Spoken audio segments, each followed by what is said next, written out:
right, Unit 12 is going to be thermochemistry. Thermo is temperatures and heat, and chemistry is chemistry. So this is going to be the study of how heat affects what we're doing chemically. Let's go ahead and move on. Okay, so number one, what is energy? Energy is the ability of a physical system to perform work. Now, work means a couple different things depending on where you're at and who you're talking to. But when we're talking about work, we're more talking about the transfer of this energy.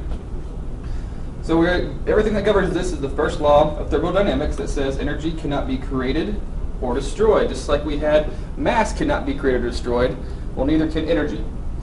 But however, energy can be transformed into another type of energy.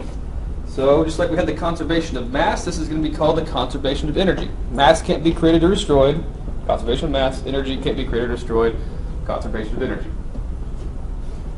So we have a couple different types of energy. You're going to need to know these and be able to recognize the definitions.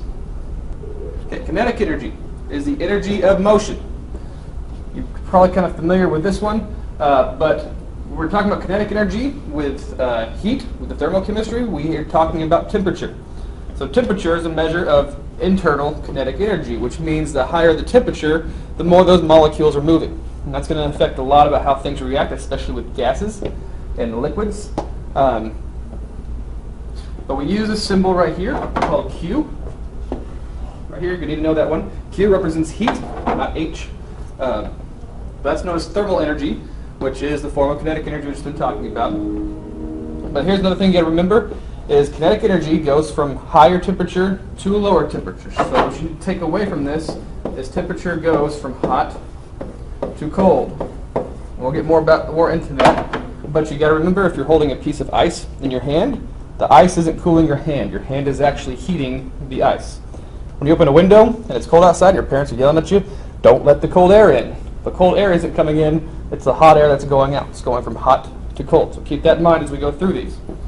Number two is potential energy, and this is going to be stored energy. Now when we're doing potential energy in chemistry, it's going to be more about bonding. Bonding is a result of, bonding or intermolecular forces. So our form of potential energy is going to be chemical energy, and that's going to be the potential energy that's made from a chemical reaction where bonds are being broken or formed. Bonds are being broken or formed. So potential energy is bonding, kinetic energy is temperature. So when we're talking about bonding, you got to know that for forming bonds or breaking bonds, you got to know which way the energy is going. And it's a little counterintuitive. When bonds form, when two elements come together, we're actually releasing energy. Energy is going to be required to break those bonds. So it's a little bit easier if you memorize the second one and not the first one, because the first one's a little counterintuitive, but the second one makes a little bit more sense.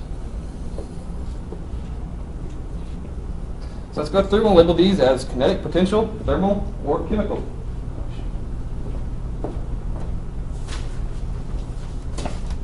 So energy of motion, that's going to be kinetic energy. Energy stored in chemical bonds is going to be chemical energy, which is a form of our potential energy. But chemical energy is the best one there. Heat energy will be thermal energy. And then temperature is a measure of this kind of energy. That will be kinetic energy. Stored energy, or energy of position, will be potential. So we'll mark this one out. Changes when a substance is heated or cooled. That one's going to be kinetic energy, because those molecules are either moving faster when they become hotter or slower when they become colder. And then changes during a phase change, that's going to be potential energy. Because in order to get a phase change, the intermolecular forces are being broken or formed. So the only thing that's changing there is potential energy. That's a big, big concept that we will come back to later. So that's all for this first video.